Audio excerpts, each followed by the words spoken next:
my makeup at the same time. If you're interested, please hit that subscribe button. Warning, today we'll be talking about suicide, murder, ghosts, and possibly some gruesome details. Today, I'm going to be talking about the Jean Harlow, Paul Byrne house in Beverly Hills, California on Easton Drive. Jean Harlow was born Harleen Harlow Carpenter on March 3rd, 1911 in Kansas City, Missouri. Her parents were Montclair and Jean Poe Carpenter. They had an arranged marriage and they divorced in 1922. Mama Jean and her young daughter moved to Hollywood, California when Jean was around 11 years old. And Harleen dropped out of high school at age 14. At age 16, she married Charles McGrew III. Harleen's mother wanted her to be an actress, but basically all she really wanted to be was a wife. She was invited to a casting by someone at Warner Brothers, and at first she said no, and then her mother and her friend convinced her to go to the casting. She ended up being cast and signed.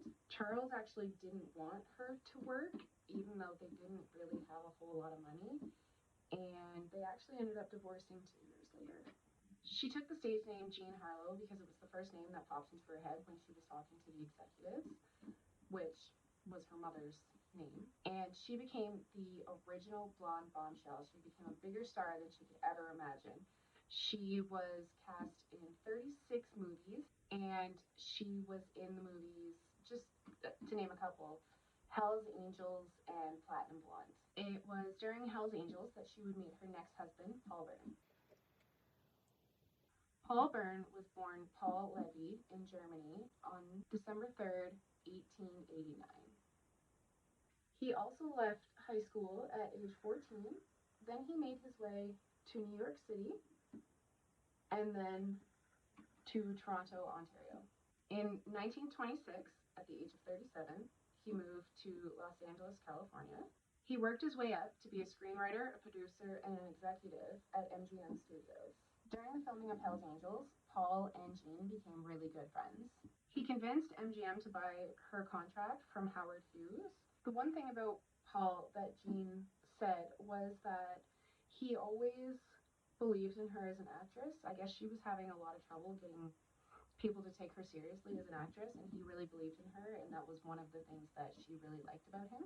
They began dating, and after months of dating, they got engaged, and they actually got married 2 days later after getting engaged. Crazy. Paul built the house on Easton Drive in 1930. It's a really cool kind of house if you're interested in architecture whatsoever. It looks like a fairy tale cottage, but it's kind of weird. It's really different.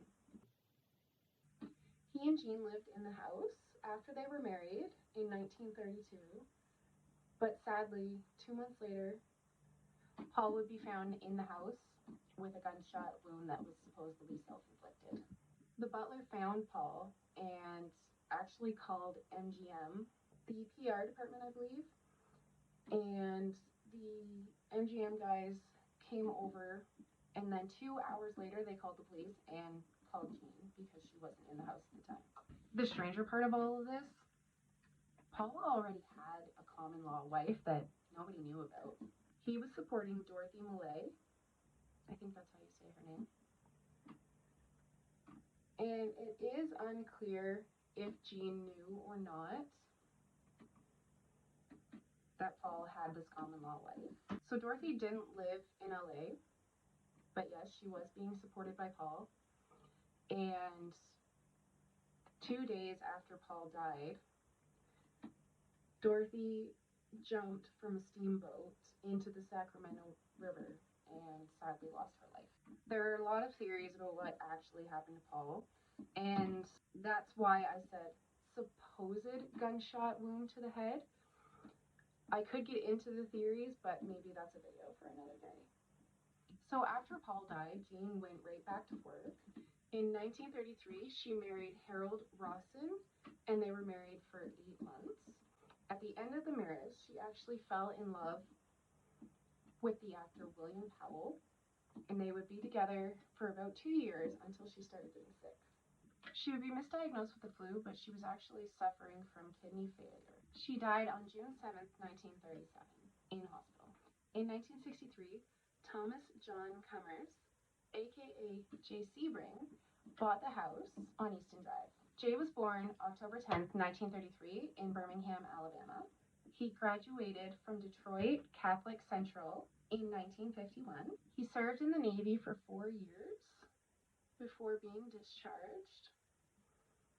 And while he was in the Navy, he was actually a barber. And then when he left the Navy, he went to school and became Hollywood's go-to barber. His clientele included Frank Sinatra, Sammy Davis Jr., Steve McQueen, Warren Beatty, and Paul Newman. Jay married Bonnie Lee Marple on October 10th, 1960. They would divorce a few years later in March 1965. Jay dated Sharon Tate from 1964 to 1966. I'm actually a huge Sharon Tate fan. I'm a big fan of her movies. Just had to throw that out there. And Sharon would actually often stay at Jay's house while they were dating. Sharon and Jay broke up when Sharon started dating Roman Polanski while they were filming The Fearless Vampire Killers. Now, I love this movie. It's probably one of my favorites that she ever made. I think it's hilarious. It's always good for a laugh. But Jay and Sharon remained super close friends after they broke up. Sadly, both Jay and Sharon would be murdered on August 9th, 1969, at the hands of the Manson family.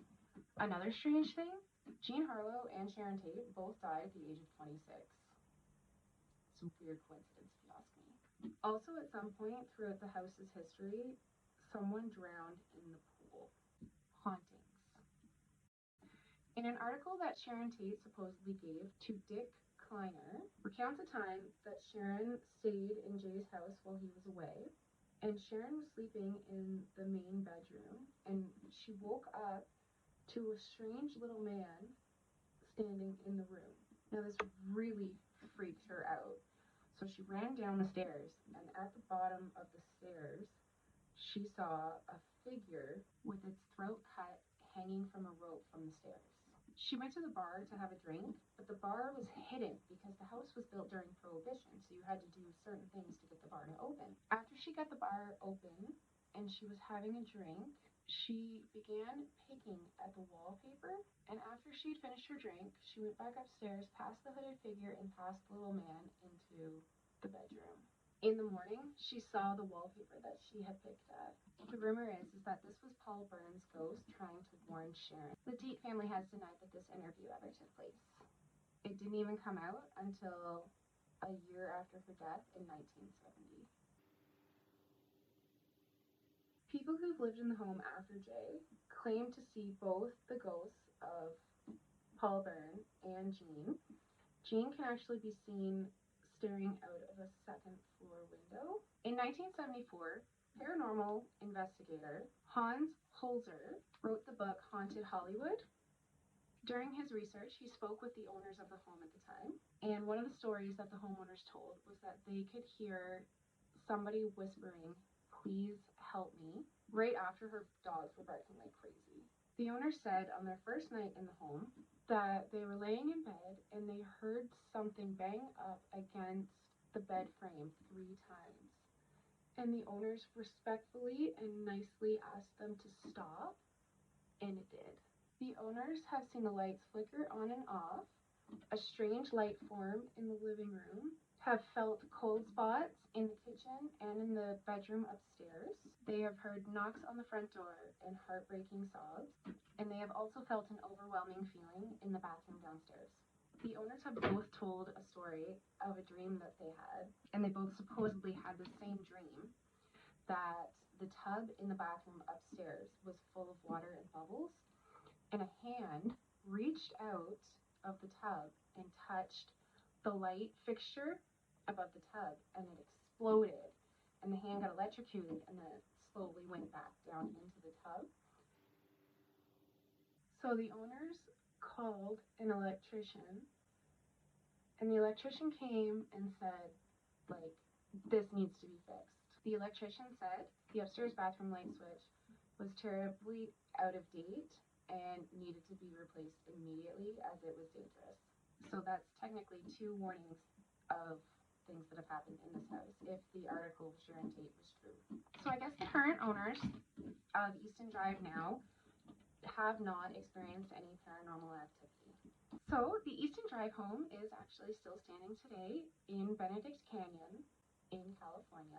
Thank you so much for watching this video today. If you liked it, please give it a thumbs up and comment below what else you would like to see. I hope everybody has a great week, and I'll see you next week on Spooky Story Saturdays. Thanks.